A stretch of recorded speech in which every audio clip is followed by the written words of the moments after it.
사랑하는 예수님, 오늘 이 아침에도 감사드리며 우리가 예수 그리스도의 연합된 몸으로서 오늘도 주님을 드러내고 예수님을 나타내며 이 세상 가운데 빛과 소금으로 살아가기를 원하옵니다. 사랑하는 주님, 우리의 연약함과 부족함을 아시고 우리에게 더욱더 강함과 약할 때 강함 되시는 그 주님의 능력과 은혜가 함께하길 간절히 소원합니다. 연약한 우리를 도와주셔서 죄 가운데 빠지지 않도록 시험에 들지 않도록 우리를 지켜주시고 굳건하게 하시고 강건하게 하여 주옵소서. 두 번 다시 베드로처럼 자빠지지 않도록 실수하지 않도록 배신하지 않도록 더욱더 견고한 믿음을 허락하여 주시옵소서. 예수님의 이름으로 기도드립니다. 아멘. 안녕하십니까. 선한제자교회 성도 여러분, 2023년 12월 12일 화요일 아침이 밝아오고 있습니다. 23번째 이야기, 오늘 마지막 시간이죠. 지식보다 사랑을 가르친 이유.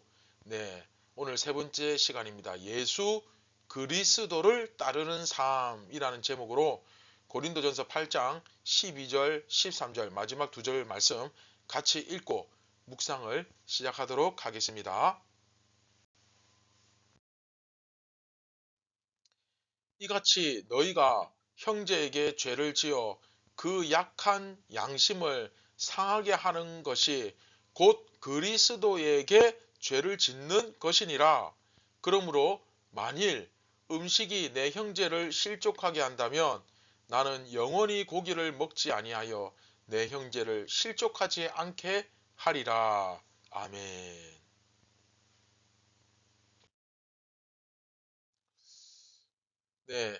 오늘 본문에 보시면 이같이 너희가 형제에게 죄를 지어서 그 약한 양심을 상하게 하는 것은 그리스도에게 죄를 짓는 것이다. 왜 죄를 짓는 것입니까? 당연하죠. 우리는 그리스도의 몸된 교회니까. 그렇죠? 그리스도의 몸된 교회 아닙니까? 그 교회 자체가 그리스도의 몸이니까 내 형제에게 시험에 들 만한 일을 하게 되면 그 형제도, 그렇죠? 그 형제도 결국 어떻게 됩니까? 그리스도의 몸의 그 일부이기 때문에 당연히 그 가운데 임하시는 그리스도의 영이신 성령님께 범죄하는 것이 되고 그 형제의 속에 계신 성령님께, 그렇죠? 그러니까 한마디로 이거 안 된다는 겁니다. 이해되시죠? 그렇죠? 그래서 앞에서 바울이 지식보다 뭐를? 사랑을, 그렇죠? 사랑을 가르쳤던 이유가 뭐겠습니까? 결국은 너의 그 지식이 믿음 약한 사람들을 망하게 할 수 있으니까 그렇게 안 했으면 좋겠다. 그렇죠? 그 얘기 하는 거죠. 그냥 음식일 뿐이라고 막 먹어댔다가는 신앙이 어린 사람은 오히려 그냥 음식이라고 생각하지 않고 이거 제우스를 먼저 섬기고 그 다음에 예수님도 믿자 뭐 이런 식으로 생각할 수 있기 때문이죠. 신앙이 어린 사람들은. 이게 말도 안 되는 얘기지만 아직 이제 막 믿기 시작한 사람들은 그럴 수도 있죠. 그렇죠? 중요한 건 바울이 여기서 율법적으로 접근하지 않는다는 것을 꼭 기억했으면 좋겠습니다. 중요합니다. 율법적으로 접근하지 않습니다. 우상에게 바쳐진 고기를 먹는 것이 죄가 아니고, 죄 아니죠. 또 형제에게 죄를 짓는 거라, 우상에게 바쳐진 고기를 먹는 것이 죄가 아니고 뭐가 죄입니까? 형제에게 죄를 짓는 거라는 거죠. 그것을 먹음으로써 형제의 그 약한 양심을 상하게 하는, 그쵸, 그런 죄라는 거죠. 결국 그리스도인들은 어떻다? 자, 중요합니다. 나 하나만 생각하면 되는 게 아니라는 겁니다. 그리스도인은 나 하나만 생각하면 안 됩니다. 나 하나만 잘 서 있으면 되는 게 아니에요. 그리스도인은, 성숙한 그리스도인은 항상 공동체를 생각합니다. 그렇죠? 내 개인적인 사정, 내 개인적인 욕심, 내 개인적인 생각, 의견보다 그 공동체 안에서, 이걸 뭐라 그럽니까? 관계성이라고 그러죠. 관계성. 그렇죠? 중요한 건 관계성이라는 거예요. 이 몸이라는 의미를 제대로 이해한 사람은 이 관계성을 알게 됩니다. 이 관계성에 대해서 이해를 하게 돼요.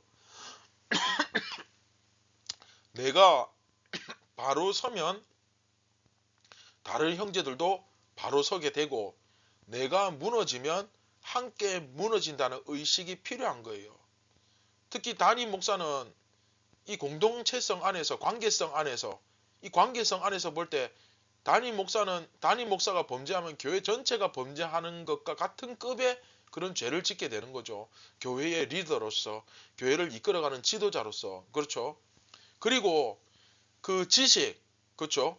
그 올바른 지식을 가지고 있다면 그 바른 지식이 가져다 주는 그 결론이 분명히 있겠죠.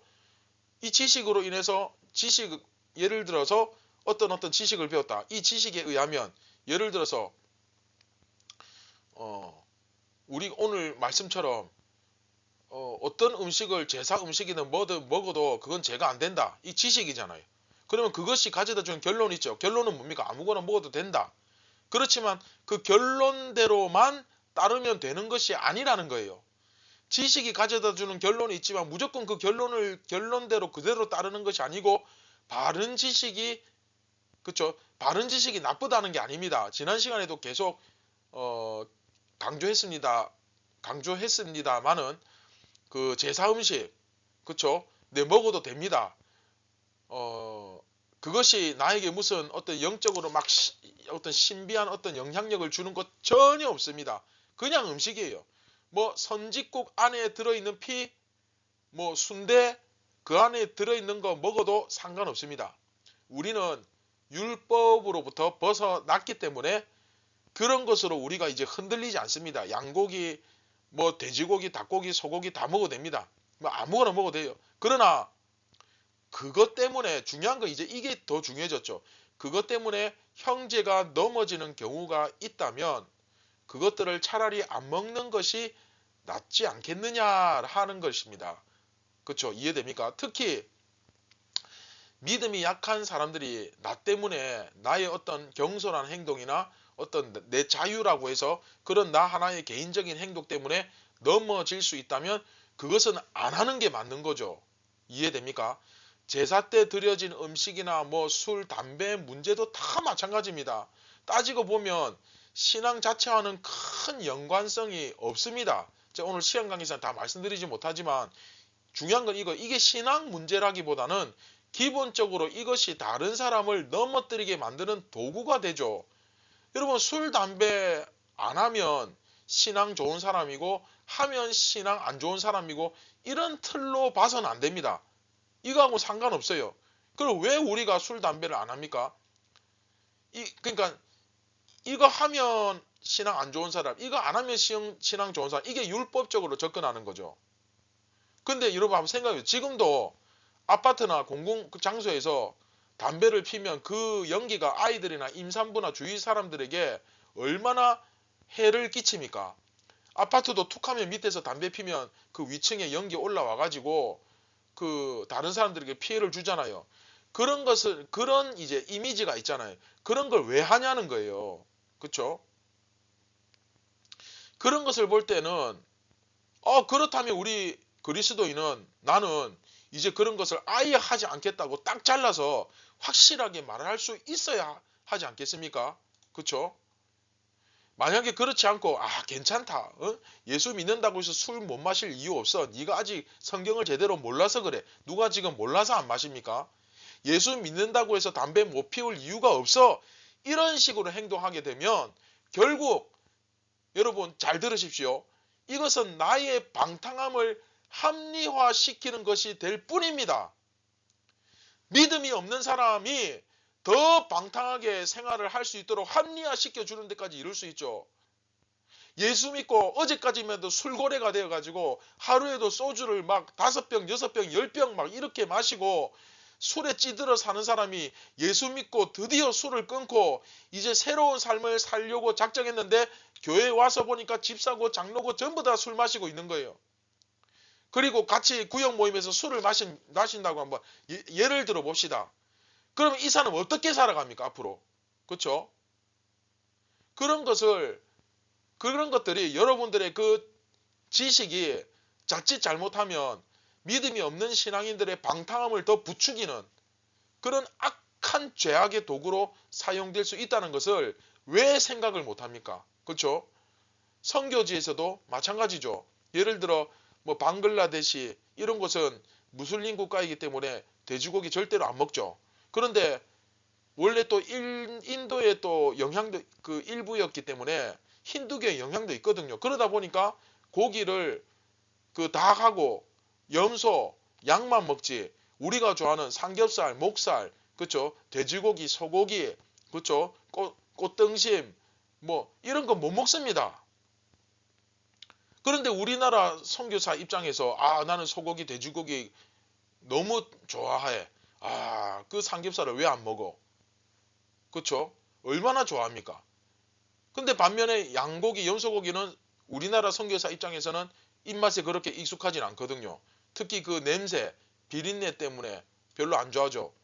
그 이제 남은 게 닭고기인데 닭고기는 괜찮은데 그렇다고 주구장창 닭만 맨날 먹을 수는 없지 않습니까? 뭐 저는 1인 1닭이 가능하지만 이게 또 보통은 그렇지 못하죠. 아침에 삼계탕 먹고 저녁에 후라이드 치킨 먹고 가능합니다. 저는. 그렇지만 보통은 매일 닭만 먹을 수는 없잖아요. 무슨 운동선수도 아니고 닭가슴살만 먹을 수도 없고. 그럼에도 불구하고 돼지고기는 원래 무슬림이었던 사람들이 있기 때문에 안 먹습니다. 내가 한국 선교사지만 안 먹습니다. 아니 예수님을 이제 믿기로 했으면 자유하는데 왜 그 맛있는 돼지고기를 못 먹냐? 바보냐? 네. 과거에 무슬림의 영향에 있었던 사람이 아무리 예수님을 믿게 되었다 하더라도 돼지고기를 먹는다는 것이 여러분 얼마나 그 사람에게는 굉장히 큰 도전이고 굉장히 강력한 그쵸 넘어야 될 그런 상과 같은 거죠. 그렇게 다가오는 거예요.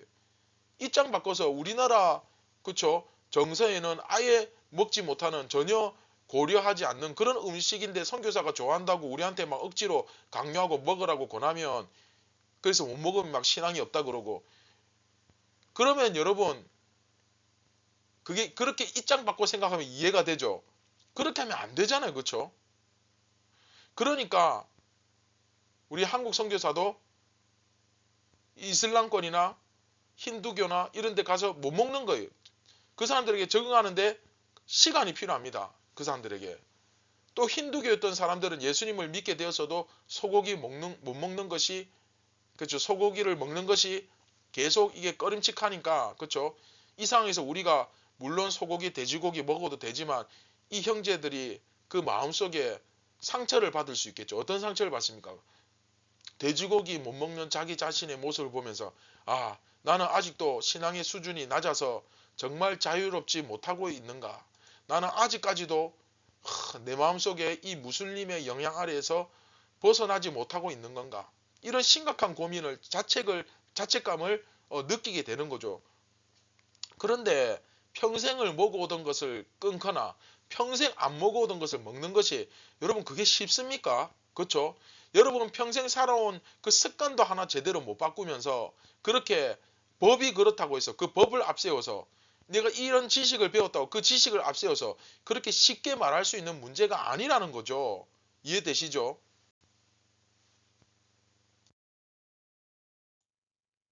자, 묵상과 적용을 하면서 한번 다시 한번 정리해 보겠습니다. 자, 지식 때문이 아니라 어떤 교리적 지식 때문에 술 마시면 안 되는 거 그런 거 아니고 담배 피우면 안 되는 거 그런 거 아닙니다. 그 외에도 뭐 기타 다른 어떤 금기시되는 그런 행동들 단지 지식 때문에 해서는 안 되는 거 아닙니다. 이건 지식 때문이 아니에요. 몸된 교회의 형제들을 위해서입니다. 다른 그렇죠 연약한 형제들이 바른 신앙에서 떠나지 않도록 하기 위해서 좀 더 성숙하고 좀 더 성장하기를 기다려주는 그런 배려와 사랑 그렇죠 나를 보면서 저들이 잘못된 신앙을 가지거나 잘못 배우지 않도록 하기 위해서입니다. 이처럼 우상에게 바쳐졌던 고기를 먹는 것이 죄가 아니라 그로 인해서 그렇죠 그로 인해서 형제의 그 약한 양심을 상하게 하는 것이 죄가 됩니다.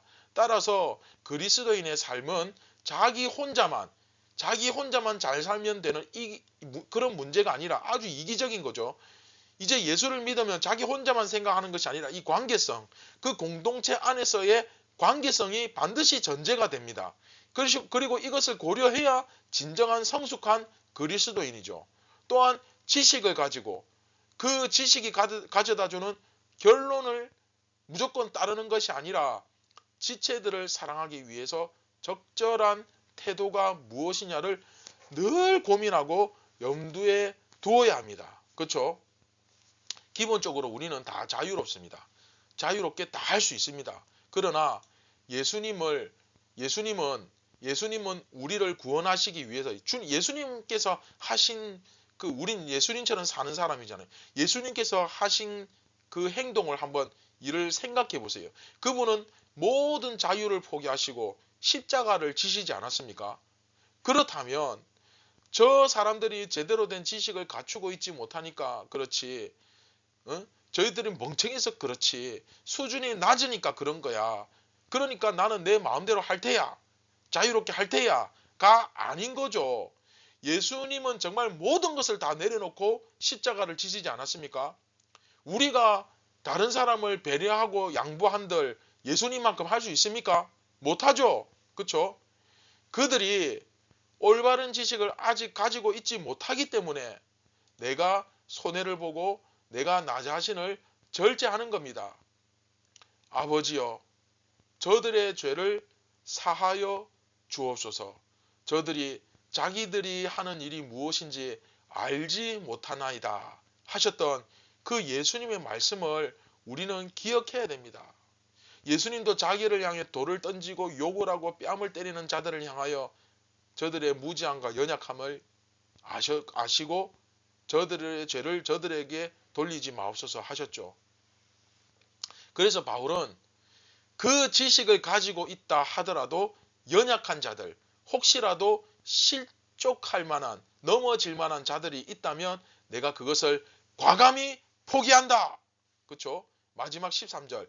음식이 내 형제를 실족하게 한다면 나는 영원히 그 고기 안 먹겠다. 세상에 영원히 고기 안 먹겠다. 저는 한 번도 이 문제에 대해서 심각하게 생각해 본 적이 없습니다. 왜냐하면 수술하면서 그 일주일 금식할 때 3일 동안 죽만 먹을 때도 힘들어 죽겠는데 영원히 고기 안 먹겠다. 저는 상상할 수 없는, 그렇죠? 굉장히 부담스럽게 다가오는데 내 형제를 실족시키지 않기 위해서 바울은 그렇게라도 포기하겠다는 거예요. 그러니까 이게 저한테는 굉장히 강력한 도전으로 다가오는 거예요. 물론 바울이 고기를 안 먹었다는 말 아닙니다. 그 정도로 나는 내 교회 안에 형제를 바로 세우는 것이 중요하다는 거죠. 예수님이 그만큼 중요하게 생각하신다는 거죠. 먹고 싶은 음식을 먹는 즐거움보다 형제를 바로 세우는 것이 먼저라는 말입니다. 이것은 바울이 그리스도인으로서 율법으로부터 자유를 얻게 되었으나 또한 서로 사랑하라는 이 세 계명의 종이 되었음을 보여주는 부분이기도 합니다. 중요합니다, 이거. 그렇죠? 율법으로부터 자유했지만 그러나 이제 서로 사랑하라는 이 세 계명의 진정한 종이 되었다는 것을 보여주는 부분이죠. 야, 내가 고기 먹는 것 때문에 내 형제가 실족하는 일이 벌어진다면 나는 영원히 안 먹을 거야. 나는 정말 형제를 바로 세우기 위해서라면 이거보다 더한 것도 다 포기할 수 있어. 그 이야기를 하는 거죠. 바로 이런 마음을, 그렇죠? 우리가 이런 마음을 본받아야 됩니다. 이게 예수 그리스도를 진정으로 본받는 거죠. 이런 마음으로 우리가 주님을 따라야 되는 거예요. 그냥 교회만, 예수님을 믿는다는 게 교회만 왔다 갔다 하는 게 아니라 이런 모습을 실제로 따르는 것입니다. 그렇죠? 이처럼 예수 그리스도의 진짜 제자답게 예수님을 닮은 삶을 살아야 되는 것입니다. 자, 이제부터 우리는 어떤 삶? 포기하고 양보하는 삶. 우리는 이제부터 포기하고 양보하는 삶입니다. 근본적으로 그리스도인은 자유롭습니다. 우리는 자유롭지만 그러나 우리는 예수님이 모든 사람들을 위해 그분께서 가지신 자유를 포기하시고 십자가를 지시기까지 순종하셨음을 반드시 다시 한번 오늘 상기하고 기억해야 됩니다. 내가 누릴 권리가 있으나 형제를 위해 교회의 덕을 위해 포기하는 것이야말로 진정한 예수님의 뒤를 따르는 진정한 제자다운 삶이죠. 다 누릴 수 있지만 다 자유지만 포기하고 양보하는 그 사랑을 실천하는 것이야말로 참된 그리스도인의 모습이고 또한 성장하고 성숙한 그리스도인의 모습이라는 사실을 다시 한번 여러분 생각해 보시고 정말 내가 포기해야 될 것이 무엇인가? 정말로 내가 이 관계성을 생각할 때 내가 양보해야 될 것이 무엇인가? 내가 다른 사람들에게 베풀어야 될 사랑은 어떤 것이 있는가? 이것을 한번 깊이 내가 예수님의 제자된 도리로서 한번 생각해 보시는 시간을 가졌으면 좋겠습니다. 네, 말씀을 기억하며 같이 기도하겠습니다. 사랑하는 예수님, 우리도 예수님처럼 마땅히 내 자유고 내 권리이지만 그러나 이 교회의 관계성, 이 관계성을 생각할 때 한 지체 한 지체를 위하여 앞으로 예수님을 믿을 그 연약한 형제들을 위하여 내가 정말로 포기하고 내려놓아야 될 것을 진지하게 고민하고 그것을 내려놓을 수 있는 믿음과 담대함을 허락하여 주옵소서. 죽어도 예수를 위하여 살아도 예수님을 위하여 사는 우리 모두가 되게 하여 주옵소서. 예수님의 이름으로 기도드립니다. 아멘.